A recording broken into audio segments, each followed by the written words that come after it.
ஒரு 2 question sir அங்கேருந்து கேட்க வேண்டாம் சார். ஆமாம் சார், ஒன்றும் இல்லை சார். ஆதித்த கரிகாலன் வந்து பார்த்தீங்கன்னா அதில் வந்து கோவப்பட்டு போர்லாம் எடுத்து போவார். ஏன் அப்படின்னு கேட்கும்போது வந்து அவளை மறக்கத்தான் சொல்லியிருப்பீங்க. தயவுசெய்து அவங்களை கூப்பிட்டீங்க சொல்ல வைக்கிறது சார். நல்ல லீடு சார். நான் கூட வேற ஏதோ மைண்டில்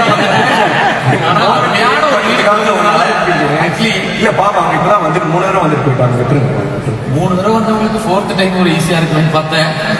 நம்மளை மறந்துட்டு போகிறாங்க. சரி சார், அந்த மாதிரி நான் ஒரு கேள்வி கேட்க என்னன்னா சார், ஒரு படத்துக்கும் இவ்வளோ மெனக்கெட்டு இவ்வளோ கஷ்டப்பட்டு நிறைய நீங்கள் பார்க்காத வெற்றியில் நீங்கள் வாங்காத அவார்டில் இன்னும் அதை வந்து பண்ணிக்கிட்டே இருக்கீங்க. அது எதுக்காக sir? I think I'm not the only one. I think சினிமாவுக்கு வரவங்க எல்லாமே இது ஒரு கனவு உலகம். எல்லாருக்குமே வந்து எனக்கு என்னவோ எனக்கு பர்சனலாக ஃபீல் பண்ணுறது வந்து ஏதோ ஒன்று நான் ரொம்ப கஷ்டப்பட்டு ரொம்ப போராடி